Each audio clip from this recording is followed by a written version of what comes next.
Estimados amigos de eloriente.net, amigas, bienvenidas a esta mesa de análisis de los 100 días de gobierno del presidente Andrés Manuel López Obrador. Bienvenido Juan Pablo Morales, Luis Alfonso Silva, Mariana Aragón, Daniel González Montes de Oca, Daniel Constantino, bienvenidos. Gracias. Felices. Gracias. Muchas gracias. Daniel, yo te preguntaría con toda concreción, ¿ha cumplido para ti las expectativas Andrés Manuel López Obrador? Bueno, yo creo que las expectativas las ha cumplido en función también de la gente que votó. Hay varias encuestas en el tema del acuerdo de lo que es el presidente. Hay dos encuestas incluso muy bien, bueno, dos opciones muy bien planteadas. La encuesta de Roy Campos, que maneja un 69% de aprobación, 67-69% de aprobación, y las demás que manejan el 80-70%. Pero una cosa es el tema de la aprobación, en función también de su capacidad que ha tenido de poder comunicar con la gente que está, el ánimo de lo que es este romanticismo, de este nuevo cambio, esta nueva transformación. Y bueno, la otra parte es el análisis propiamente de lo que es las acciones de gobierno, ya un presidente en funciones, lejos del tema de la parte de campaña, y ahí es donde viene la parte interesante de análisis, ¿no? Entonces, por el punto de vista de si ha cumplido con las expectativas de la gente, creo que el hecho de tener un presidente que retomara el liderazgo del país para poder decir, soy el presidente, ¿no?, del gobierno de la República que está haciendo esto y esto y esto, esta parte, que se comunica todas las mañanas, que trata de tener un acercamiento directo, incluso no solamente con medios de comunicación, sino con la gente en sus giras. Creo que eso demuestra mucho el querer tener el contacto, ¿no?, del gobierno federal con la ciudadanía. Y por otro lado también se deja ver la otra parte, ¿no?, un tema de un presidencialismo contra el tema institucionalismo, ¿no?, que es una parte en la cual el centro de atención es el presidente, donde todo es el tema centralizado. Por eso precisamente comenzamos por ahí, por analizar específicamente la actuación de él como líder, ¿no?, claro, como presidente, y ahorita iremos, conforme pasen los minutos, analizando ya las acciones de gobierno, ¿no? Estaremos comentando algo en relación con seguridad, con programas sociales, en fin, pero él como presidente, Juan Pablo Morales. Sí, efectivamente, hay 100 días, son relativamente, esto nace como una primera evaluación, recordemos con los presidentes, especialmente el presidente Kennedy, es cuando se evalúan los primeros 100 días con respecto a las acciones que se generan después de la toma de protesta como presidente de la República. En mi punto de vista es muy prematuro todavía hacer una evaluación.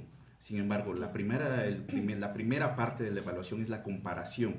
O sea, no podemos evaluar sin comparar. Esa es la primera concepción de la evaluación.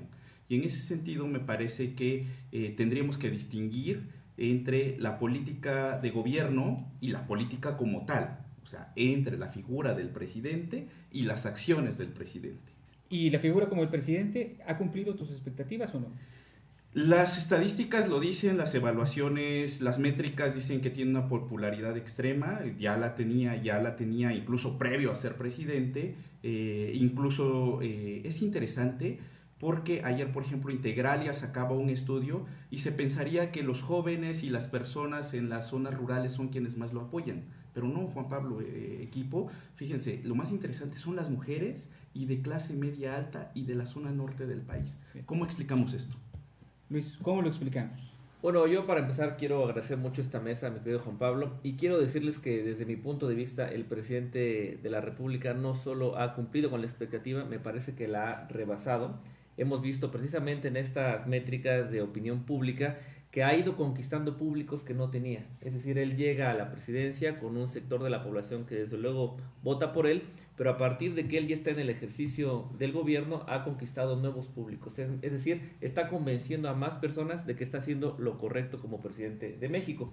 Ahora, en esta distinción que atinadamente señala Juan Pablo entre la figura del presidente y las acciones del presidente, creo que también, abonado a lo que comentaba Daniel, me parece que el país estaba ansioso, necesitado de un gran líder político, un gran líder moral, alguien que lograse unificar y que en realidad condujera al país. Pareciera que en los últimos 3 sexenios el líder no existía, era únicamente un gerente de una empresa que se llamaba México y que ya está a debate los resultados de las políticas aplicadas. Hoy tenemos un líder que inspira, pero también tenemos un gobernante que está haciendo todo lo posible por llevar a cabo el gobierno. El mismo presidente ha dicho que el gobierno de México, el gobierno es un toro viejo reumático. Es decir, hacer un cambio a nivel gubernamental es muy lento, es muy doloroso y muy costoso, y más cuando ves la realidad de México, que es apabullante: hay mucha pobreza, hay violencia. Así que yo creo, Juan Pablo, que el presidente no solo ha cumplido, sino ha excedido las expectativas. Daniel Constantino, ¿cómo la ves? Me parece que ha cumplido en las formas. La gente se esperaba efectivamente un cambio en las formas de hacer gobierno, en la conducción de nuestra clase política, y eso hay que aplaudirlo, porque efectivamente los excesos en los que había rayado ya nuestra clase política y que sigue en muchos niveles, pues ya eran excesos que eran insostenibles, ¿no? Y esa parte hay que aplaudirla. En las formas creo que ha cumplido. En el fondo creo que es muy prematuro todavía, ¿no? Poder decir que ya cumplió, porque estamos a 100 días apenas de gobierno. Para muchos 250 y tantos días, porque para muchos sabemos que el presidente empezó a gobernar a partir del 2 de julio, ¿no? Yo así lo veo, incluso me incluyo. Sin embargo, es aún prematuro y creo que hay que darle todavía tiempo para poder saber si en el fondo efectivamente ha cumplido, ¿no? Porque las expectativas son enormes. Mariana, Juan Pablo Morales comentaba hace un momento sobre el apoyo que tiene el presidente entre las mujeres, específicamente. ¿Tú coincides en eso? Híjole, es complicado, me sorprende el dato que acabas de dar, Juan Pablo, porque justamente yo creo que el presidente, dentro de estas acciones que ha planteado en estos 100 días, que me parece que, si me permites también antes decir, que parte de por qué tiene esta popularidad el presidente, por qué tiene esta popularidad a 100 días, la más alta en 3 décadas, realmente, es porque no se ha permitido cometer el error que cometió Fox, de ir perdiendo a su electorado y perdiendo la comunicación con su electorado e ir dando a lo mejor unos cambios tan paulatinos que no se notan. En cambio, la Cuarta Transformación sí ha tenido un mensaje muy claro y ha sido muy efectivo en todas las acciones, en cada presentación del presidente, decir, estamos transformando las cosas. Y esto ha llevado a tomar algunas decisiones donde se premia lo político por encima de lo técnico, y bueno, para muestra, varias decisiones con programas sociales, ¿no? De recorto esto, aquí va el tema de las mujeres, estancias infantiles, el tema de los refugios, donde si bien hay una justificación, porque yo no lo tacharía como ocurrencias, sí hay una justificación, pero el tema ahí es que no están lo suficientemente planificadas como para evaluar los costos-beneficios, ni tampoco cómo se van a implementar de una manera correcta. Entonces, ahí en el tema de las mujeres es complicado porque habría un frente muy importante desde el que se planteó el presupuesto de egresos 2019, cuando se pretendió eliminar el PAIMEF y el Transfer, que son los dos programas prioritarios para la atención de mujeres y para el diseño de políticas públicas con perspectiva de género. Híjole, eso le abrió un frente muy grande y ahora sigue este frente. Entonces yo sí tengo ahí mis dudas con este dato. Yo creo que sí hay mujeres, habemos mujeres que todavía confiamos en la Cuarta Transformación, pero creo que está abriendo muchos frentes con el feminismo, y ahí la secretaria Sánchez Cordero pues tiene mucho que hacer.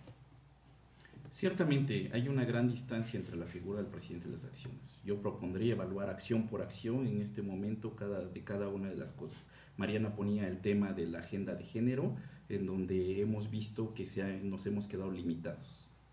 Creo que, abonando este tema, yo creo que estoy de acuerdo con lo que se ha mencionado. A lo mejor sí ha cumplido, lo quiero comentar, yo muy enfático en esta parte, siento que ha cumplido con la expectativa de la gente que confía en un proyecto que se vendió en campaña, ¿no? De esta famosa Cuarta Transformación. Le ha cumplido, pero digamos lo que no ha crecido tampoco, ha venido disminuyendo. O sea, una cosa es la encuesta que se generó de la aceptación de una persona, de una figura política en campaña, y otra es la gente que ya lo ve en gobierno, y que hay gente que incluso ya tiene un desencanto, incluso dentro del mismo partido de Morena. Lo estamos viendo ahorita en lo que es en el Congreso, en la Cámara de Diputados. Ahí hay, entre los mismos grupos se están generando los mismos choques, y tiene que estar el presidente incluso tener esos jaloneos para poder llamar al orden.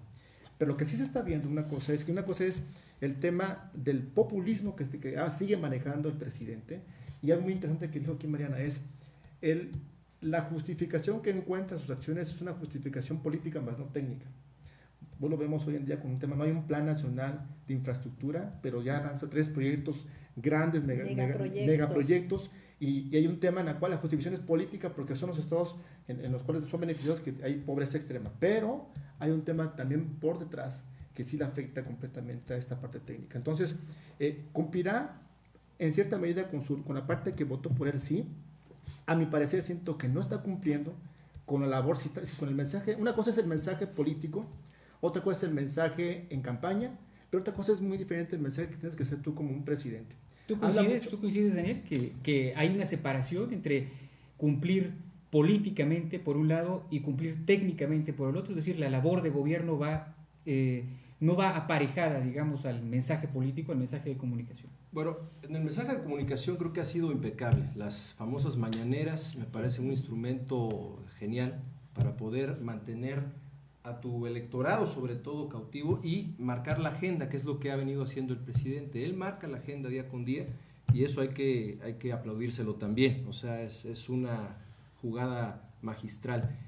Sin embargo, el hecho de tu poder marcar agenda, de tu poder comunicar de manera impecable, pues no necesariamente vas a garantizar que las acciones o que eso se esté traduciendo en acciones concretas. Me parece que ha faltado estrategia, ha faltado de alguna manera en esta cuestión técnica mucho más puntualidad. A veces pareciera que por las ejemplo, cosas se hacen... ¿Cómo en qué caso, por ejemplo, ha faltado yo pondría como primer caso el combate al huachicol, ¿no? Que pues, a la vista de todos fue, me parece, una estrategia que hay que, vuelvo a decir, aplaudir. Es un tema que venía o que viene padeciendo México. Estamos hablando de una pérdida de 60 mil millones anuales y se debe de reconocer. Pero si no hay estrategia, al final no podemos hablar. Muchos dicen, ya, se ganó la guerra contra el huachicol. Bueno, pues yo no he visto a ningún pez gordo, a ningún personaje que esté ahorita tras las rejas. Fíjate qué interesante el ejemplo que pones desde esta perspectiva, porque las propias encuestas, ¿no? Las que hemos visto inclusive hoy por la mañana en diversos medios, ¿no? Del Gabinete de Comunicación Estratégica, en fin, comentan que esa acción específicamente es la de mayor aprobación o una de las de mayor aprobación por parte de la gente. Porque se pudo comunicar muy bien. Al respecto, Juan, me gustaría anotar que el combate al huachicol, creo que todos somos conscientes, o tal vez no lo sabíamos antes, de la dimensión del problema, y todos coincidimos hoy en que tenemos un líder al frente del gobierno de México que está haciendo algo para contrarrestar este tipo de delincuencia. Pero también quiero decirles que el presidente entiende que la política y el gobierno van de la mano, es decir, no son cosas que están desarticuladas, son como dos elementos de lo mismo que es el gobierno. Yo tuve la oportunidad de estar en el Palacio de Gobierno, el Palacio de México, y es Palacio Nacional. El mensaje de ver en Palacio Nacional estacionado el vehículo que usa el presidente y que no es meramente simbólico, es el vehículo que él utiliza, un Jetta 2013, es el vehículo del presidente. Desde ahí empieza todo. Ahí con ese mensaje de que el hombre que concentra más poder en este país y tal vez en Latinoamérica anda y circula en un vehículo del año 2013 sin ningún lujo, desde ahí viene el mensaje de la austeridad. Ahora, también entendemos que el presidente tiene que hacer una administración pública diferente. Es por eso que él ha anunciado estos cambios en la ley orgánica de la Administración Pública Federal, donde ahora tenemos un delegado por estado, el cual concentra o administra o trata de coordinar los trabajos de los representantes de las otras secretarías. Aquí en el estado de Oaxaca está la compañera Nancy Ortiz Cabrera y así en cada entidad. Yo creo que esto está generando cambios de fondo. Desde luego esto es difícil de entender, difícil de procesar, y más cuando venimos de una cultura política presidencialista eminentemente, pero esto está asentándose poco a poco. Ahora un cambio, un golpe de timón, yo diría casi de 180 grados, no puede ser de la noche a la mañana, tiene que ser gradual. Pero también vale la pena que pensemos que el modelo de gobierno de México, el sistema constitucional, es presidencialista. Es decir, nosotros no vivimos en un sistema parlamentario, vivimos en un sistema presidencialista. A ver, por favor, María. Ay, gracias. No, yo nada más quiero decir que coincido contigo. Yo no creo que López Obrador esté viendo separado la política con lo técnico. Sí. Sin embargo, a la hora de tomar las decisiones y por el tema del ritmo, de marcar agenda justamente, es que sí se ha privilegiado órale, vamos a lanzar este programa sin tener claridad en reglas de operación o en la viabilidad que hay. Entonces, porque sí, evidentemente uno de los aciertos de López Obrador es que es auténtico. O sea, lo odias o lo amas, pero porque él es quien es. El señor admira a Daniel Cosío Villegas y entonces, pues desde entonces viene cargando todo este tema pues de promover la ética y la moralidad en el funcionariado público. Admira a Juárez y también lo mismo. Entonces, él es quien es y yo creo que justamente su estilo de gobernar es auténtico y es él mismo. Ahora, donde tú mencionas que la figura del Tlatoani o del presidencialismo como lo veníamos viendo está cambiando a través de estos mensajes de austeridad republicana, yo lo pondría en duda, porque no está cambiando, está cambiando en la cuestión de la opulencia y del combate a la corrupción y de decir, a ver, los funcionarios públicos estamos para servir al pueblo, pero no así en la centralización de la toma de decisiones, porque lo que es cierto es que el presidente es quien manda. Y hace una semana, hubo una reprimenda ahí al gabinete diciéndole que no se va a tomar ninguna decisión sin que pase por el visto bueno del presidente. Entonces, ahí sí yo creo que López Obrador tiene muy claro que el Tlatoani sigue ahí existiendo. Bueno, por alusiones personales, ahí rápido, en ese tema, yo creo que es natural que el jefe del gabinete pueda controlar su gabinete. Por eso el pueblo de México elige a un presidente para que él coordine a todo su gabinete. No así con el Congreso, porque el Congreso es la multiplicidad y la heterogeneidad de ideas. Y yo sí quisiera que un presidente pues tuviera control y pudiera decirle a sus subordinados cómo quiere que se hagan las cosas. Con la debida planeación. Aquí que es importante, yo creo que acaba de platicar Alfonso, muy interesante para ese tema. La parte, claro, no puede estar desvinculado la parte de la política con la parte del actual del gobierno. Obviamente de ahí base y de ahí parte todo eso, o sea, la política como el instrumento para poder hacer que la transformación, como le quieramos poner la etiqueta, se lleve a cabo. Pero creo que lo que estamos viendo ahorita de fondo es un tema, al momento de meter temas de política y gobierno, aparece una palabra que es importante y es el tema de la tolerancia, por un lado, y su discurso, por otro lado, de reivindicar la dignidad de los grupos que fueron afectados por lo que pasó tiempo atrás. Y esta parte que menciona ahorita aquí Alfonso, de que son acciones que son más de fondo que de forma, yo la verdad no estoy muy de acuerdo. Pareciera que es un fondo, pero un fondo a modo. Yo hablo el presidente habla de la reconciliación de la dignidad, pero por un lado en sus discursos es los fifís, ¿no? Y los chairos. Mientras por un lado él habla de que sí, tiene control del gabinete, pero se pelea con otros grupos que incluso no puede controlar y que quiere poner al amigo, a la persona, a lo mejor la persona que conoció tiempo atrás, y que eso ha generado un tema de no generar una posición clara respecto a lo que es el tema de gobierno. Y en cualquier tipo de democracia las oposiciones son importantes para generar estos matices que hace falta para gobernar. Y lo que estamos viendo es que un tema de que es un presidente en el cual, sí, claro, se le reconoce su capacidad de liderazgo con respecto a su gabinete. Pero mientras existe una persona que se le ponga en contra o que diga algo diferente a lo que dice, es un opositor y por tanto el mensaje ya cambia para él. Juan Pablo Morales. Se ha puesto sobre la mesa el tema de diseño institucional. Aaron Leibhardt, en su clásico Modelos de Democracia, decía, hay sistemas presidenciales, sistemas parlamentarios, por otro lado. Los sistemas presidenciales, por un lado, hay unos sistemas unitarios, como el gran resto de América Latina, Chile, Bolivia, Colombia, todos los demás, y los sistemas presidencialistas, que recordemos son 4 en América: Argentina, Brasil, México y Estados Unidos, por supuesto. En este sentido es importante diferenciar algo muy importante: los pesos y contrapesos. El papel del Congreso en este momento. Sabemos que el partido del presidente Morena tiene la gran mayoría de los congresos, no solo a nivel vertical y horizontal. ¿A qué me refiero? A que tiene el Congreso tanto en el Senado como en la Cámara de Diputados a nivel federal, pero también tiene gran parte de los congresos locales. ¿Eso qué implica? ¿Dónde están los pesos y contrapesos hacia el presidente?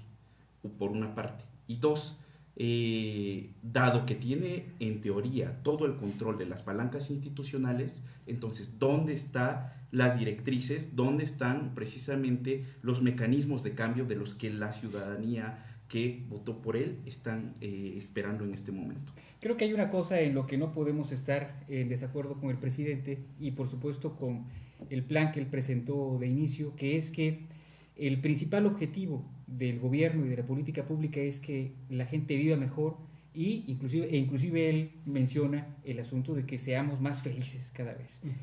decir, les voy a preguntar, hacer una ronda rápidamente sobre este tema específicamente para irnos al siguiente que tenemos en agenda. ¿Piensas que vamos hacia, Mariana, hacia esa dirección, hacia Ser más feliz. hacia ser más felices como sociedad, de acuerdo a los atisbos del actual gobierno? De acuerdo a los ahí me estás haciendo dos preguntas, Juan. A ver, si vamos en la dirección de ser más felices, yo te puedo decir que ese nivel de aprobación también tiene que ver con que muchas generaciones, y me incluyo, estábamos ya esperando un cambio, la verdad. O sea, esto que le pasó a López Obrador finalmente no se gestó en el gobierno de Peña Nieto, no se gestó en el gobierno de Calderón. O sea, es como todo lo que se esperaba, es justamente la transformación que se esperaba a lo mejor desde el 87, ¿no? Desde el 88. Entonces, ahí que sí hay este mensaje de esperanza, por supuesto que yo creo que sí, un mensaje de esperanza generacional de que un cambio es posible y de reforzado por la acción de estos 100 días de gobierno. Además, ¿sí? por supuesto. Perfecto. Daniel González. Yo creo, híjole, la pones difícil, que lo que están haciendo se abone para el tema de que la gente sea más feliz. Yo creo que en todo caso no. En mi caso va a ser un poquito negativo, en el sentido de que siento que sí está abonando un poquito más a la discordia, más que un tema de reconciliación, una base importante para que la felicidad, incluso el Happy Index, que tiene diferentes variables para poder medir este tema de felicidad, tiene que ver mucho con el tema de la cohesión social. Y yo creo que el tema de cohesión social ahorita en México pareciera que está muy marcado entre los que están de acuerdo y los que no están de acuerdo, y esto en todo caso tendrá que ver con respecto al tiempo, cómo es que funciona este andamiaje de este nuevo gobierno, de esta cuarta transformación, para ver si realmente va a abonar el tema de felicidad. Luis Alfonso. Yo creo que estamos avanzando hacia la felicidad, pero también recordemos que la felicidad es un tema muy interno, muy personal, inclusive subjetivo. Sin embargo, yo, como ciudadano, me da esperanza tener un presidente con convicciones y por lo tanto siento que esto abona a ser más feliz. Felicidad no es igual a prosperidad y prosperidad no es igual a desarrollo. Tenemos que diferenciar esa parte.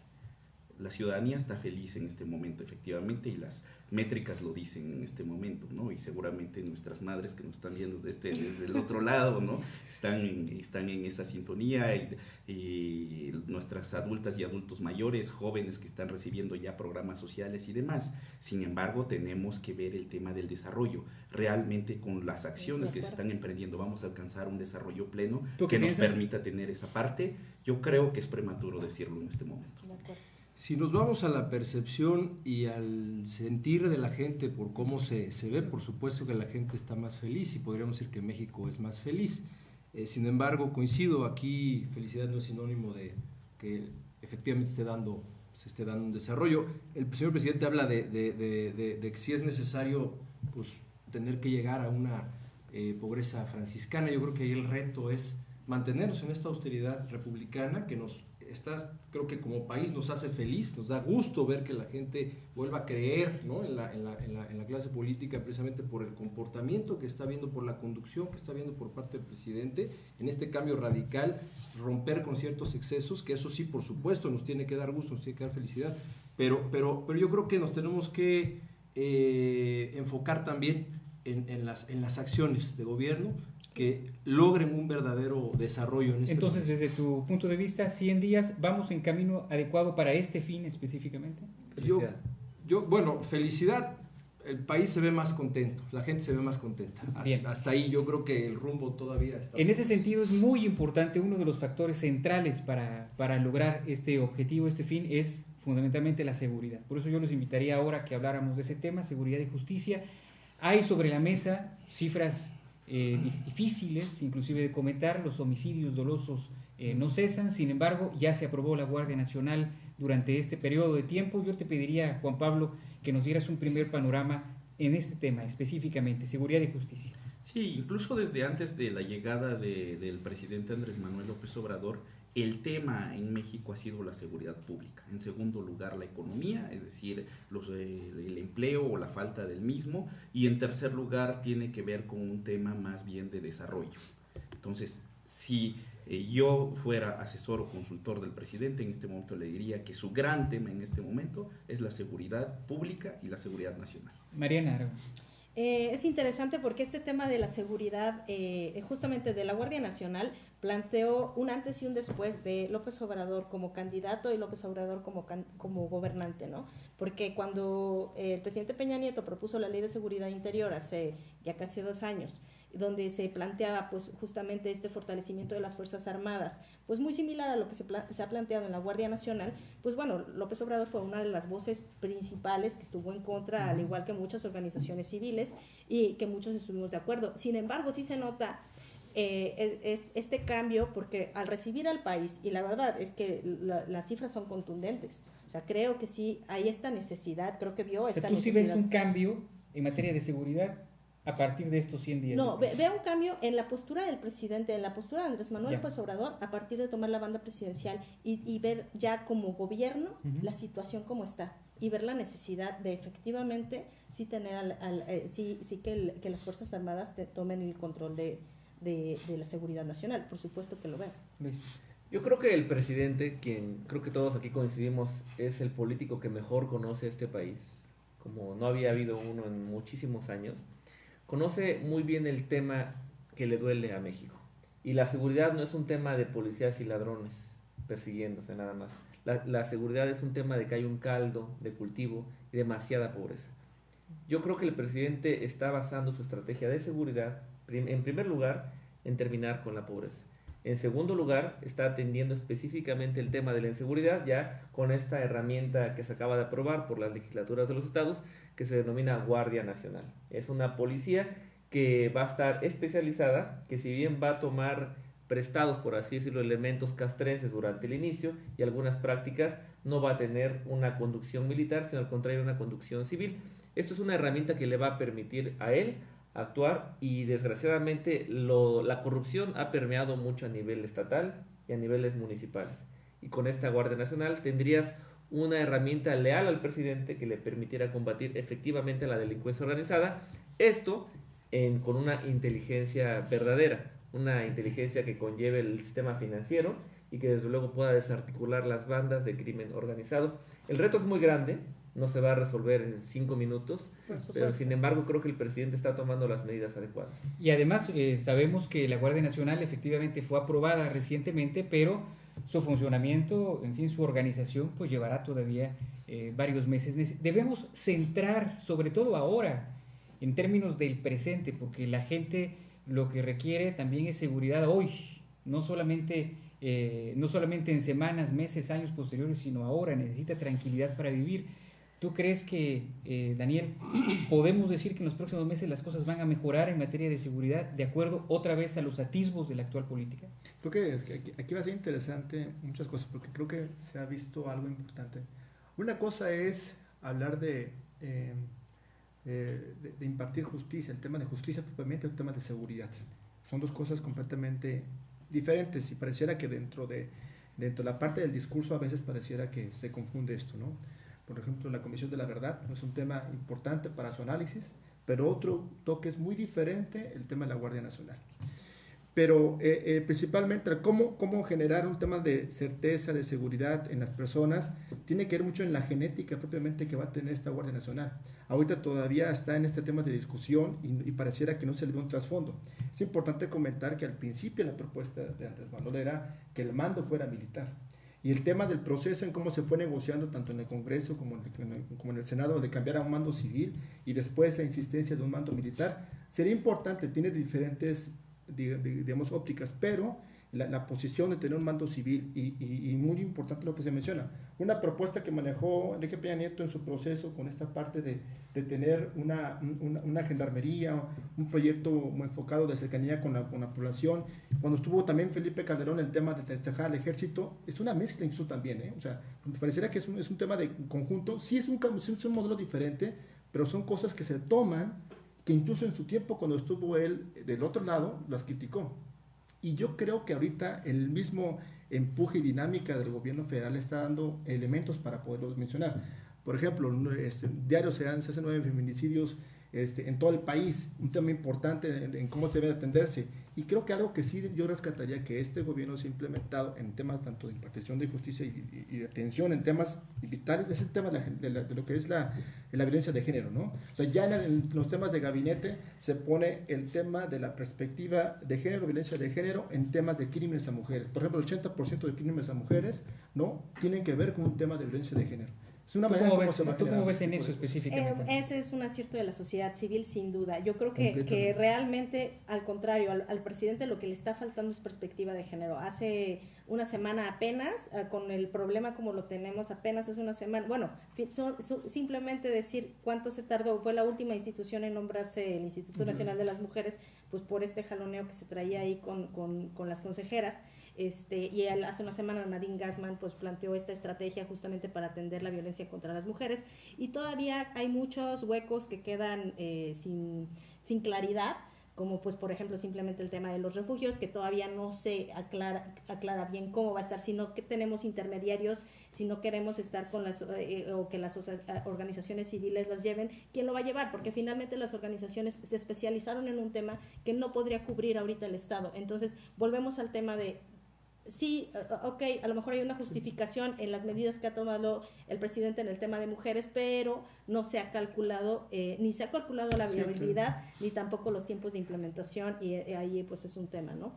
Bueno, según los datos, efectivamente, este ha sido el comienzo de sexenio más violento en muchos años, si no es que el más. Sí. Me parece que también es una inercia de lo que venimos padeciendo como país. No podemos culpar al presidente, por supuesto no podemos culpar por esta tasa que va a la alza, que continúa a la alza. En cuanto al tema de la Guardia de Seguridad, por supuesto que habrá que esperar también, como dice Luis Alfonso, y ahí coincido, a que termine de cuajar, ¿no? No podemos nosotros de la noche a la mañana esperar que la Guardia va a lograr contener todo un tema que viene sucediendo de décadas atrás. Sin embargo, sí, en el corto plazo yo creo que la tendencia va a continuar al alza, y eso sí nos debe de preocupar, por supuesto, porque las expectativas eran precisamente que a su llegada podía ser que se contuviera. No, muchos nos preguntábamos cómo, pero realmente estamos viendo que al final la estrategia es o un híbrido, claro, o es regresar a lo mismo. Mencionas, Daniel, que eventualmente de acuerdo a las cifras, efectivamente en ciertos delitos, en estos por ejemplo, en términos de homicidios dolosos, sí es un inicio de sexenio muy difícil, muy complejo, ¿no? Y también mencionas que eventualmente no toda la responsabilidad es del presidente. ¿Qué sí? ¿Qué sí pudiera ser responsabilidad del presidente? ¿Qué determinaciones él debió ya haber tomado en estos 100 días para que estas cosas no aumentaran de la manera en que están aumentando? Yo creo que tiene que ver también, bueno, que sí, concretamente, y volvemos a la bandera del presidente como candidato, el tema del combate a la corrupción, y aquí viene el más importante, el combate a la impunidad. Yo creo que va de la mano. Si bien hay delitos del fuero común que se dan día con día, también existen delitos pues que van más allá y que atienden a personajes de cuello blanco. Creo que también él debe de ser más contundente en la manera en la cual combate estos dos temas, que creo que al final de cuentas también van de la mano, van aparejados, sí. ¿No? Luis, ¿qué sí es responsabilidad del presidente en esto que estamos viendo? Me parece que lo que es claramente responsabilidad del presidente es promover una iniciativa constitucional que le permita tener las herramientas para combatirlo. Ya lo hizo, hoy está la Guardia Nacional y ya está ahí. El siguiente elemento, y yo creo que es que él tiene que ser muy cauto, porque cuando te das cuenta de que el gobierno está tan infiltrado a niveles insospechados, tienes que ser muy cauto y no puedes empezar de golpe una estrategia así, porque se te va a volver en contra. Entonces yo creo que él está haciendo lo correcto, está avanzando poco a poco pero con pasos firmes. En este caso ya está la Guardia Nacional, el presidente no es corrupto, el presidente está combatiendo frontalmente la corrupción, y ahí se va a ir desgranando. Desde luego, uno quisiera como ciudadano que mañana ya no hubiera homicidios por causas en relación con el crimen organizado, con la violencia contra la sociedad. Sin embargo, esto es una inercia que, bien lo decía Daniel, pues va aparentemente aumentando. Pero yo creo que el presidente está haciendo lo correcto, y me parece que a él, en verdad, sí le duelen los homicidios en México. Tú que ves tantos indicadores, Juan Pablo, ¿cómo ves las cosas desde esa perspectiva, específicamente, seguridad y justicia? Se mencionaba anteriormente que el tema de la seguridad pública va del tema del lado de la pobreza. Creo que es una vertiente necesaria, pero no suficiente. Actualmente seguimos teniendo 53 millones de pobres, de acuerdo a las cifras de Coneval en 2016. 9.5 viven en pobreza extrema en el país, de los que tenemos, y efectivamente la falta de oportunidades es una vertiente que se puede, pero no explica completamente todo el fenómeno de seguridad. En ese sentido tendríamos que analizar también los programas sociales que se están emprendiendo con en esta administración, y si realmente van a impactar directamente para disminuir la pobreza y por ende también tener esa hipótesis de que a menor pobreza, mayor seguridad o mayor crecimiento que pueda haber. Vamos a tocar ese tema de los programas sociales en unos minutos más, y otra vez, terminando este tema de seguridad y justicia, voy a hacer una ronda rápidamente para saber su impresión general. De acuerdo a las acciones, a las decisiones tomadas hasta este momento, Mariana, ¿le das un voto de confianza al presidente en materia de seguridad y justicia? Sí se lo doy, pero creo que también necesita más involucramiento de los gobiernos estatales y de los municipales también, y también en materia de recursos, pues por supuesto que va a ser interesante ver cómo viene el próximo presupuesto para ver la importancia que le van a dar al tema. Daniel. Sí, y retomo lo que mencionaba el tema de mañana, que dentro de esta estrategia de construir el atender la seguridad es tomar en cuenta mucho lo que dice la sociedad civil. De gran logro, tiene razón, el tema de las organizaciones de las mujeres, un ejemplo. Entonces sí, pero siempre y cuando sepa conjuntar todos estos esfuerzos que no solamente de los gobiernos, ¿no? Locales y municipales, sino también incluso de la sociedad civil. Sí tiene mi voto de confianza, por supuesto, porque la creación de la Guardia Nacional es un gran logro. Claro. Además, creo que fueron escuchadas finalmente todas las voces, lo cual es importante. Y bueno, esperemos que no sea tan a mediano plazo o a largo plazo como parece. Si hay un voto de confianza, hay que cuidar los derechos fundamentales, los derechos humanos. Recordemos que también las Fuerzas Armadas, digamos, con la parte civil, han habido en historia, si no es solamente de este año, históricamente, abusos de poder. Luis. Yo creo que el presidente tiene mi voto de confianza, así como el de muchos mexicanos. Muy bien. Hay un tema que es muy importante para nosotros, en particular en el Oriente, todo el equipo consideramos el tema fundamental de México y específicamente para Oaxaca, que es el de educación y cultura. Si hay un tema fundamental que tendría que estar cruzando la agenda pública, es este precisamente, y sobre él vamos ahora a conversar. Juan Pablo Morales, ¿tú consideras que en estos 100 días se le ha puesto el énfasis debido al tema de educación? Es un tema crucial para el desarrollo del país. Hace rato hablábamos de la seguridad, estamos hablando del tema educativo. Sí han habido algunos anuncios, por ejemplo, la reestructuración del Instituto Nacional para la Evaluación de la Educación, que tiene que ver con la profesionalización del servicio docente. ¿Qué va a pasar con él? Todavía estamos en la incertidumbre. Lo que sí sabemos es que en las entidades federativas se ha desmantelado toda esta estructura que ha estado. Vamos a ver qué sigue, la relación con los sindicatos, con el Sindicato Nacional de Trabajadores de la Educación, cómo se va a dar en este nuevo momento. Va a haber evaluaciones para el ingreso al servicio profesional docente, ya no la va a haber, van a tener este carácter de incentivos o de castigos como se había planteado en algún momento. ¿Qué va a pasar? Tenemos más interrogantes que respuestas a 100 días en materia educativa. ¿Tú has visto, Luis, la voluntad de estas organizaciones sindicales? ¿Cómo ves a estos sectores para ayudar sobre todo a este tema que es central para México? Yo creo que los sindicatos educativos en México son actores fundamentales de la política educativa. Me parece que de los gobiernos anteriores tal vez fue un desacierto no tomarlos en cuenta a la hora del diseño de las políticas públicas. Creo que ese es uno de los grandes aciertos del presidente. Sin embargo, puede ser que en algún momento las cosas se pongan un poco tensas, es natural, son intereses que tal vez no son convergentes, pero también el presidente está creando esta nueva red de universidades en todo el país, y me parece que no lo hemos dimensionado. O sea, hay distintos niveles educativos, pero el nivel universitario va a tener un gran impulso. Estas universidades que están inclusive en municipios del interior del país van a generar una dinámica muy distinta, inclusive migración juvenil al interior del país. Y al respecto, la maestra Raquel Sosa, que es la encargada de la red de universidades, platicábamos con ella. Imagínense que en un municipio cualquiera hay una universidad de temas de arquitectura, porque son específicas las universidades. Esto va a generar inclusive una migración por el tiempo que duren los estudios, sí, de jóvenes de otras partes del país. Estos jóvenes de otras partes del país van a llegar a estos pueblos a hospedarse en casas de anfitriones, que son personas comunes y corrientes que les van a abrir las puertas de su hogar, inclusive hasta los van a tomar como una guía moral, como hijos. Esto es algo totalmente novedoso para México. Así que yo creo que el presidente está en verdad pensando en la educación en grande, como tiene que ser. Creo que, ya lo decías tú, el gran tema de México es y debe ser la educación. Eso es muy interesante. Muy bien que pongamos en la mesa el tema de educación superior, ¿no?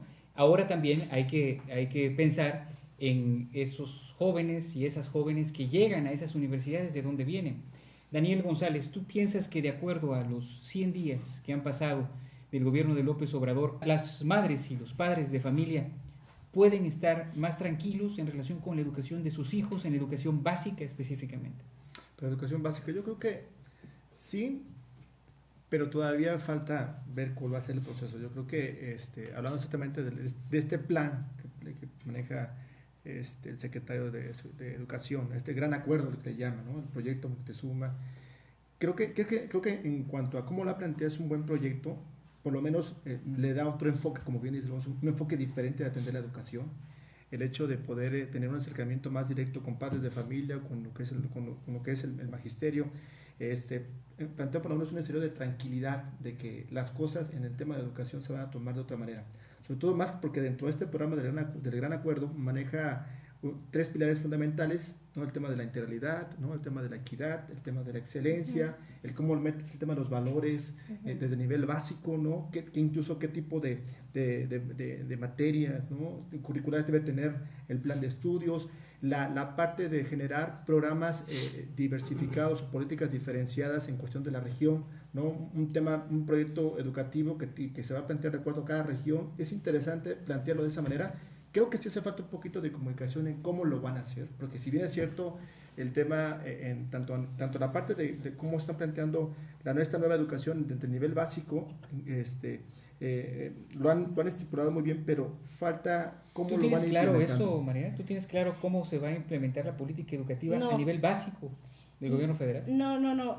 Justamente, pues yo creo que ahí hay un tema, porque si bien el plan que está proponiendo el presidente, o sea, tiene cosas muy positivas, como bien decía Dani, como pues también devolver como esta parte cultural al sector educativo a través de materias como el civismo, el arte, y todo esto pues que se esperaba de un gobierno de izquierda, la verdad. El tema de quitarlo de la evaluación educativa o convertirlo más bien en un centro de revalorización del magisterio, por ejemplo. Pero justamente creo que ahí el tema clave en que no nos queda claro cómo lo van a hacer es porque todavía no ha habido una conciliación, pues ahora sí que concreta, de justamente cómo este romance que ha traído López Obrador con el sindicato y con la coordinadora de varios años, ¿no? Justamente para llegar a la presidencia, cómo se va a conciliar en términos reales en la aplicación de la nueva política educativa. Y ahí está el gran tema, porque bueno, pues planes podemos tener muchos, como ya lo hemos visto, pero fundamentalmente pues tenemos este tema con el magisterio, pues que todavía no se esclarece bien, y el magisterio tampoco ha sido tan claro en la nueva postura que tiene con el presidente, y para muestra ahí está Michoacán, ¿no? Sí, yo creo que si alguien conoce, lo decías bien, Luis Alfonso, coincido plenamente, este país a nivel social y a nivel territorial, pues es el presidente. Entonces, creo que algo que había pasado por alto la reforma educativa era cuestiones precisamente sociales, nos ponían como oaxaqueños al nivel, por ejemplo, de los neoleonenses, ¿no? Esas cuestiones me parece que pueden, con este nuevo planteamiento, ajustarse a la realidad de cada estado. Me parece que hay buenas digámoslo así, intenciones e iniciativas respecto al tema de educación. Sin embargo, creo que ha faltado comunicación, al menos no es un tema que yo haya visto sobre la mesa, que yo haya visto como un tema prioritario. Se han desviado más hacia otros temas, para ellos quizá prioritarios, pero creo que si nos... ¿Ha faltado comunicación o acciones, Luis? Bueno, me parece que estamos todavía en el periodo de construcción del Plan Nacional de Desarrollo. Es decir, la política a nivel educativo todavía no se encuentra definida al 100%. Esto es un error de la ley de planeación que aqueja no solamente a la presidencia de la República, sino a todos los gobiernos estatales y municipales, porque ya estás en función y todavía no tienes plan. Esto es un poquito pues, complicado de entender. Hoy estamos en México en la construcción del Plan Nacional de Desarrollo. Estoy seguro que una vez que se publique, se ha aprobado y ahorita estamos en procesos de consulta, pues ya sabremos exactamente hacia dónde vamos. Lo que sí sabemos es que el presidente tiene un compromiso fundamental con la educación. Aquí sí, estoy de acuerdo con esta parte, pero sí hay cosas que ya ha dejado ver, ¿no? Por ejemplo, en el tema de en el tema de este Centro Nacional ¿no? de casi reivindicar el tema del magisterio, este nuevo centro que sustituye lo que antes era el Instituto Nacional de Evaluación para la Educación, sí, se convierte en un centro más, no tanto vinculatorio al tema de la política educativa, a como estaba planteado antes. Y lo ponen literalmente así, ¿sí? En vez de ser un centro vinculatorio, es un centro donde da observaciones indicativas, es como si fuera un consejero. Y creo que dentro de se mencionaba esta parte de este acuerdo político con el magisterio que tiene Andrés Manuel, sobre todo con la coordinadora, está esta cuestión de me llevo bien contigo, prefiero tener el arranque de un gobierno que de manera directa diga, oye, sí te voy a evaluar, sí te voy a decir, preséntame esto, sino que es un tanto tema de esta libertad democrática, sindical, para poder hacer las cosas, pero sí siento que deberá haber mecanismos que ya digan en cómo el tema de la evaluación es un tema que se tiene que plantear. Ahora, es cierto, el tema de la formulación del Plan Nacional de Desarrollo tiene que generar sus consultas, pero bien lo pudo haber hecho con otro tipo de consultas como lo hizo con anterioridad, el tema del aeropuerto. Entonces, creo que ese es un tema de educación, con el tema de la educación y la cultura, él muy bien pudo haber iniciado un tema de consulta, como lo está acostumbrado a hacer, para iniciar un proyecto bien definido, bien planteado.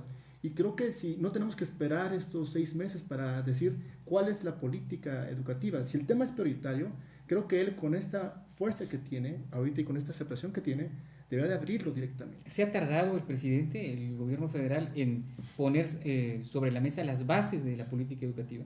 En algún momento me tocó escribir un artículo que le llamaba yo el Brexit magisterial, recordando un poco cómo se hizo el Brexit en Gran Bretaña, recuerdan, para ver si se mantenían o no se mantenían en la Unión Europea. Yo hacía esta metáfora para decir, ¿seguimos con la reforma educativa o no la seguimos en algún momento? Y yo creo que es un instrumento que se tiene además de manera legal. Desde 2014 la ley de consulta lo establece, se han hecho consultas, no sé qué tanta legitimidad o qué tanta legalidad tienen en términos, digamos, de esta ley que se estableció en 2014. Yo no soy el indicado para decir si hay o no hay legalidad, pero en ese sentido, digamos, hay instrumentos normativos, instrumentos por los cuales se podría preguntarle a la ciudadanía si seguimos o no seguimos con una reforma educativa, si queremos un cambio o queremos hacer una regresión hacia el tema educativo. Y creo que ahí el tema es importante, porque creo que el hecho de no abrirse tanto al tema de la educación es un tema también de cómo llevar la fiesta en paz con el magisterio. Es un tema importante porque es muy fácil.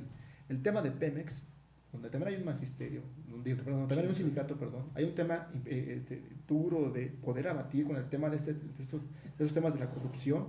Lo ha tocado, pero de un enfoque diferente, o sea, en el tema de cómo está constituido lo que es este Pemex como institución que estaba completamente desatendido, que generaba actos de corrupción, pero el tema propiamente del magisterio, del sindicato, no se ha tomado como de manera frontal. Y yo creo que el tema tema de política educativa es exactamente lo mismo. Plantea, este es mi proyecto, pero el tema de poder ir planteando cuáles han sido las bases sólidas de este proyecto ha sido más que nada como un tema de intenciones y creo que tiene la posibilidad, con esta relación que tiene con el magisterio, de poder ir avanzando en estos temas. No se escucha mal la posibilidad de que en materia educativa, siendo, lo vuelvo a reiterar, el tema fundamental de este país, pueda accederse inclusive a un tema de consulta en materia pública, en muchos aspectos, ¿no? En muchos aspectos, relaciones sindicales, por supuesto el tema inclusive del contenido educativo, que ha sido una de las grandes carencias en términos de programa. Consulta en materia educativa creo que es todo un tema y es muy interesante, Daniel.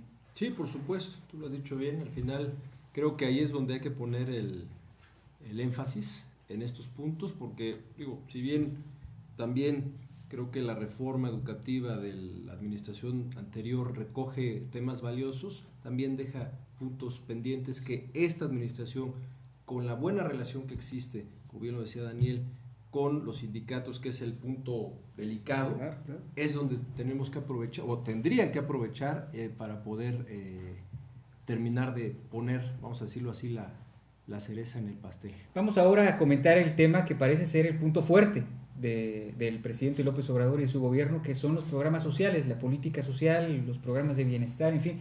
¿Tú consideras que, de acuerdo, después de estos 100 días de acciones de gobierno, podemos decir que sigue siendo el punto fuerte del presidente? Bueno, tendría que ser el punto fuerte. No sé en qué punto estén ahorita los censos como tal, pero me parece que hablábamos de esperanza hace rato. La gente vuelve a estar esperanzada porque, digo, hay realidades muy tristes en este país, contrastes enormes, y creo que un apoyo a la gente, y yo como contribuyente lo digo, me parece más que justo. En ese sentido estoy de acuerdo completamente.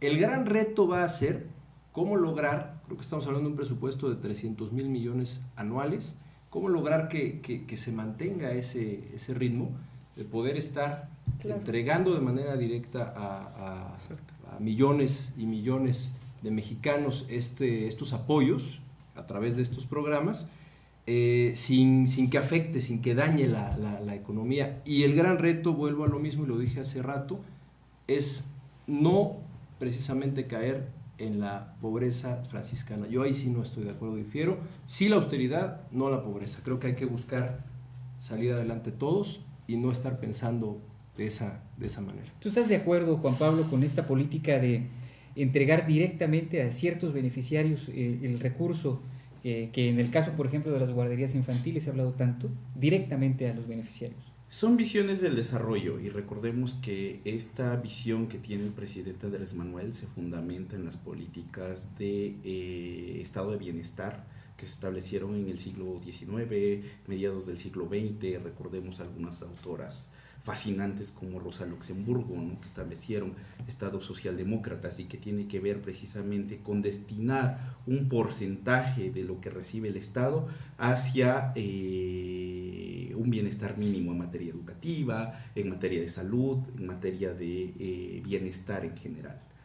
En este sentido, creo que, de acuerdo con esta teoría, es adecuado lo que están haciendo. O sea, tienen un fundamento keynesiano, lo decíamos hace un momento, ¿no?, y que tiene que ver con la reactivación de la economía, la reactivación del consumo. O sea, si tú tienes más dinero, puedes consumir más. Ese fundamentos. Eso en el corto plazo. El propio Keynes decía, en el largo plazo estamos muertos. Pero ¿a qué se refería Keynes? No se refería a que si pasa mucho tiempo nos vamos a morir, sino que también no hay programa social que dure 100 años, ni gasto público que lo aguante. Que lo resista, claro. O sea, en el corto plazo puede funcionar, pero a largo plazo, Daniel. Yo creo que, bueno, un poquito el tema de las teorías, ¿no? Sí es cierto, forma parte de un modelo keynesiano, pero creo que falta articular ciertas cosas. O sea, en el corto plazo podría funcionar si sigue manejando con esta misma estrategia de dar, porque el tema es, yo reactivo el consumo en la medida en que yo le doy a la gente el dinero de manera directa para que pueda a su vez reactivar la economía. Pero lo que estamos viendo es que no está acompañado con el tema de la inversión. Es decir, o sea, económicamente es un tema del efecto multiplicador, ¿no? Él está empezando al revés.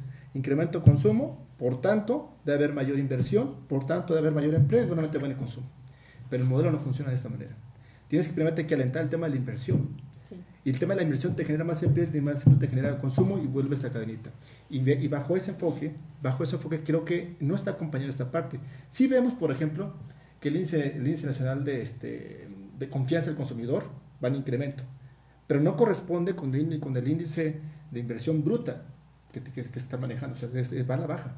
Y no está acompañado de estas dos cosas. Si no está soportado el dinero que está fluyendo en la economía del mercado con un tema de mayor producción, sí podemos encontrar un problema que viene se puede desenvolver más adelante en un tema incluso hasta de inflación. Que sí creo que el tema de cumplir la expectativa de la gente, de decir, por el combate a la corrupción, ahora me da la posibilidad de que te doy el dinero y te lo entrego de manera directa a la gente que se está generando, sí plantea un escenario de acercamiento con la ciudadanía, pero a razón de este censo, de este padrón que va como arriba del 60%, todavía no alcanza el 70%, sí lo que estamos viendo es un tema de que los programas son ineludibles al presidente y por tanto se convierte en un nuevo padrón, pero así yo lo veo también, un padrón incluso hasta un tema electoral, ¿no? Es un nuevo replanteamiento porque es base cero del padrón para saber a quién sí voy a apoyar y de qué manera lo voy a apoyar, sea estudiantes, sea adultos mayores, sea personas con discapacidad, lo que sea. Y claro que el tema, como bien coincido con mi tocayo, es el tema importante, es la deuda soberana. Porque ¿cómo soportamos todo esto si no está fortalecido con otros temas importantes como el tema de economía? Vamos a ir primero con este tema de carácter político, electoral, el uso electoral de estos programas sociales. ¿Es así, Mariana? Creo que innegablemente tiene una connotación política los programas, además de que tienen una justificación que hace sentido, o sea, apoyar a estos jóvenes que son la fuerza laboral, el gran capital social que tiene México, que tenemos que fortalecer, los que tienen que adquirir experiencia, que no hay suficientes empleos. Entonces, bueno, vamos a abrir en un ganar-ganar donde el empleador gana con esta fuerza laboral, pero también ellos reciben conocimientos en lo que encuentran un trabajo más a su medida, porque en su mayoría, bueno, no en su mayoría, pero hay muchos licenciados, hay muchas personas que ya tienen una instrucción buena, es bueno el target de 18 a 30 años, entonces me parece que sí cumple cumple una función que era necesaria. El de Sembrando Vida, por ejemplo, también me parece un muy buen programa porque esta cuestión de la reforestación, pero además promover actividad económica en las comunidades, también me parece que es muy acertado, pero indudablemente el de adultos mayores sorprendentemente es el que cuenta con mayor recursos, 100,000 millones de pesos, muy por encima del segundo, que es el de Jóvenes Construyendo el Futuro, que son 44,000 millones de pesos.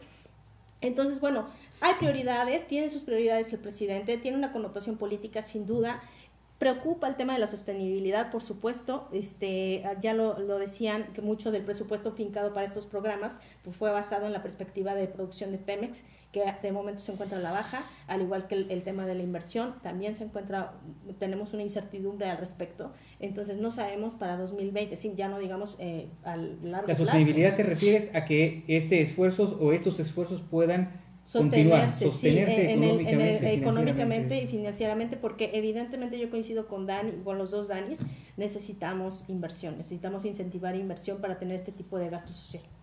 Luis. Bueno, yo creo que el presidente de la República está afincando en su combate a la pobreza uno de los grandes ejes de la Cuarta Transformación. La manera en la que se ha combatido la pobreza en México, o se ha pretendido combatir la pobreza, los resultados están muy claros, ya nos decía Juan Pablo, hay 53 millones de pobres. Esto es un resultado apabullante para cualquier administración en este país. El presidente conoce muy bien la pobreza que le aqueja a este país. Y los que han estudiado la pobreza saben que hay una trampa en la pobreza. La pobreza, al pobre todo le cuesta más caro, el dinero le cuesta más caro, vive en los lugares más lejanos. No hay nada más caro en este país y en todo el planeta que ser pobre. Ser pobre es muy caro. El presidente está planteando una estrategia de combate a la pobreza integral. Es algo novedoso y estoy seguro que lo va a lograr. Él está planteando en cada programa social, como ya lo mencionaban, Jóvenes Construyendo el Futuro, Sembrando Vida, Crédito a la Palabra, apoyo a adultos mayores, a madres solteras. No se está regalando el dinero como algunas personas quieren hacerlo ver. Es decir, no es únicamente el efecto económico de incrementar el consumo, no. Porque cada peso gastado en programa social espera una conducta de parte del beneficiario. Un joven construyendo el futuro que está recibiendo 3,600 pesos mensuales, se espera que se capacite, se espera que incremente en su capacidad y por lo tanto pueda aportar mayor valor a la sociedad. el programa de los precios de garantía está haciendo un hecho de que si tú eres un pequeño productor de maíz, un pequeño productor de frijol, un pequeño productor de calabaza, de chile, de amaranto, de cualquiera de los productos de la canasta básica, el Estado te lo va a adquirir a un precio de garantía. Y aquí viene un tema que ha sido un craso error en el combate a la pobreza en México: la galopante corrupción. Todo el mundo sabe que en México tener un programa de apoyo de empleo temporal, pues había listas falsas y había un gran recurso que se le daba a los líderes políticos. En el tema de las estancias infantiles, más o menos la mitad de los niños no existían y ahí había un gran dinero que se estaba yendo. Es decir, la corrupción en el combate a la pobreza es donde no se debe tolerar y no se debe permitir. El modelo del presidente de la República conlleva algo que se le van a llamar centros integradores. Es decir, ustedes saben que hay ahorita un censo que está avanzando por los denominados servidores de la nación, que son jóvenes voluntarios que llevan mucho tiempo caminando y recorriendo casa por casa, censando absolutamente a todos. Ya no hay vocales, ya no hay una selección entre quién entra y quién no entra. Aquí entran absolutamente todos al programa. Todos deben entrar a los programas sociales. Los servidores de la nación son los encargados de hacer la entrega del recurso, pero en estos centros integradores van a ser centros retomados por la comunidad, por la comunalidad. Y el presidente lo ha dicho, que este modelo lo retoma de Oaxaca. Aquí en las comunidades de Oaxaca, las comunidades pequeñas, en cualquier lugar donde la comunidad esté cohesionada y participe de lo público, es inevitable saber quién está robando. Es inevitable saber quién hizo algo correcto o algo incorrecto.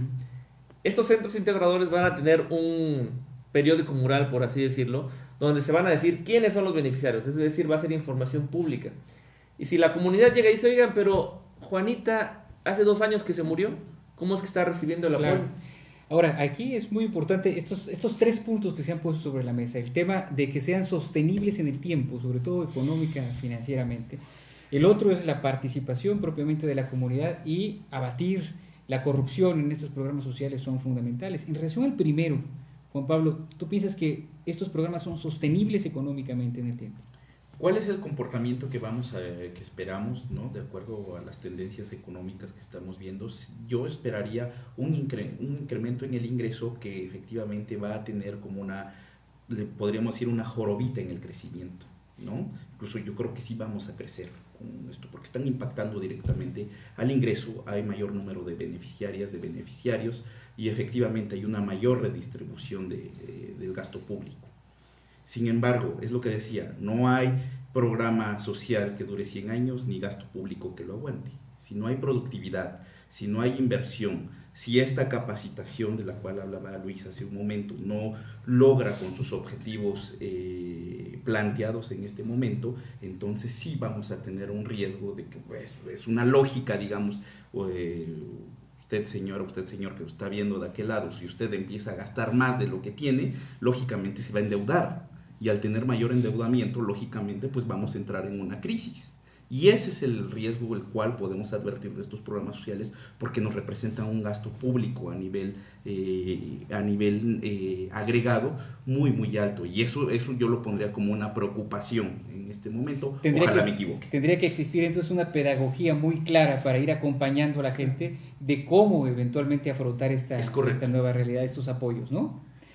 Y en ese sentido creo que también una de las cosas en las que no podemos estar en desacuerdo con el presidente es que los apoyos de carácter social ya no pasen por las organizaciones sociales. Eso creo que es fundamental, sin intermediarios, ha dicho Daniel. Yo estoy completamente de acuerdo.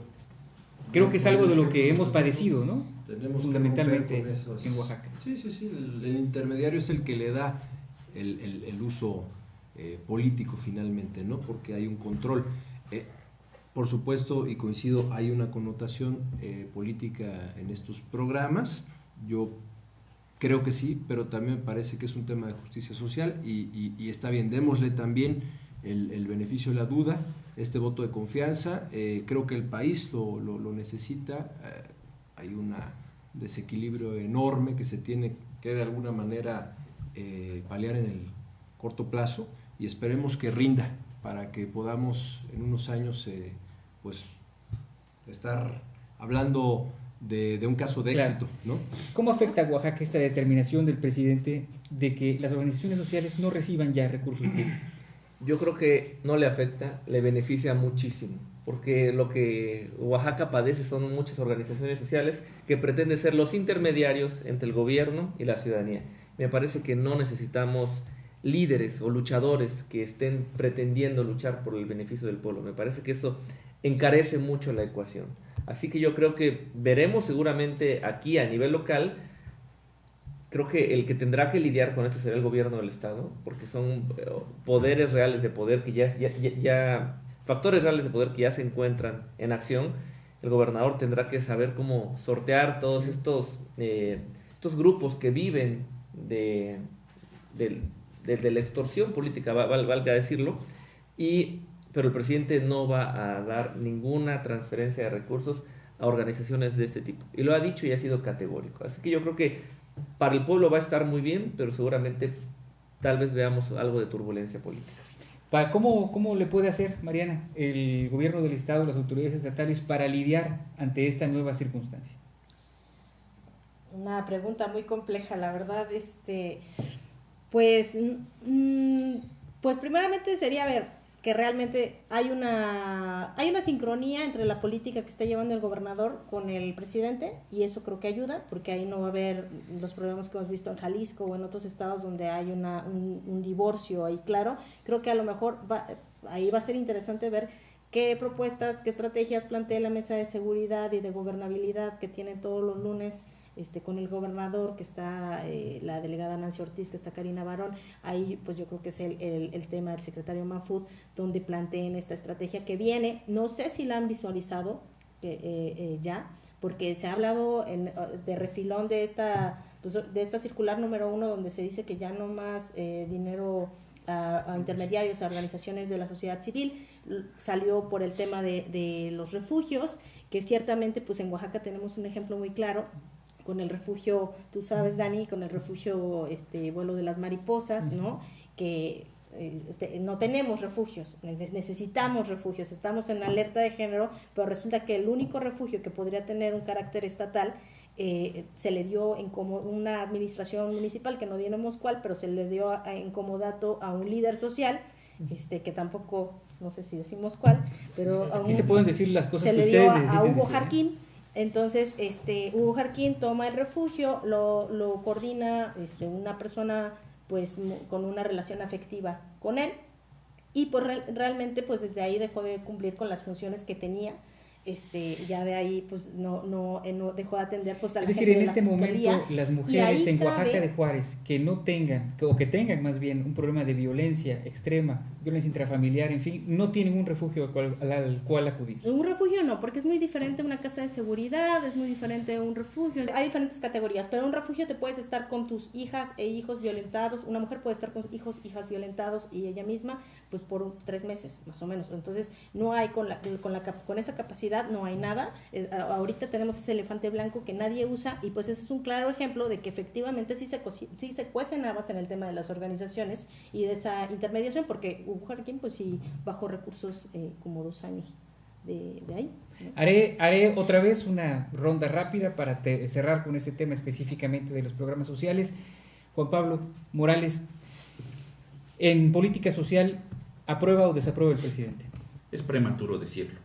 En el corto plazo yo creo que lo prueba, en el largo plazo hay grandes incógnitas. Me parece que estamos en la antesala de algo muy innovador en la manera en la que se combate la pobreza. Así que todavía no podemos decir que aprueba o no aprueba, pero estoy seguro que lo aprobará y lo hacerá rotundamente. Bien, Mariana. Sí, yo coincido que la estrategia ha sido innovar y ha sido justamente marcar la transformación con eso, con acciones muy claras de cambio, de romper esquemas con lo anterior. En ese sentido creo que hay una aprobación natural, porque no íbamos bien como país. Ahora viene ver la parte de los resultados. Es una política social diferente, distinta. Sí, quisiera yo, será muy anticipado decir si es la manera correcta. Me preocupa mucho el tema de la sostenibilidad y el comportamiento también de la economía respecto a esto. Hay muchas cuestiones que quedan pendientes dentro de la agenda social, y también tiene que ver mucho el tema de la vinculación de cómo aterriza con los estados y esta vinculación, ¿no?, también hacia los municipios. Sí, sin duda, como ya lo dijimos, es algo distinto, es innovador. Esto conlleva un riesgo, por supuesto. Démosle el voto de confianza porque estaríamos hablando de algo histórico, por supuesto, y de un detonante muy importante a nivel país. Pero vamos a ver, yo creo que la moneda está en el aire, sí a los programas sociales, pero sí a la inversión también. No debemos descuidar eso. Muy bien. Pues Mariana, estimados amigos, la verdad es que este ha sido un ejercicio muy interesante, sobre todo de conversación. Nos hemos propuesto ahora en el Oriente hacer estos análisis, estas mesas, pero no tiene que ser solamente en el Oriente. Yo creo que todos los medios de comunicación e inclusive las instituciones, las universidades, necesitan tomar para sí la responsabilidad de conversar, de discutir, de intercambiar puntos de vista. Es fundamental que los ciudadanos y ciudadanas participemos en estos temas, porque el país es trillado, pero así es, nos pertenece a todos, el presente y el futuro nos pertenecen a todos. Así que las palabras aquí dichas, que también se digan, se escriban y se compartan con más personas. El ejercicio de compartir nuestras ideas con los demás siempre es edificante. Hay que construir y hay que hacer propuestas públicas. Muchas gracias y que no sea la última. Muchas gracias, Pablo. Gracias.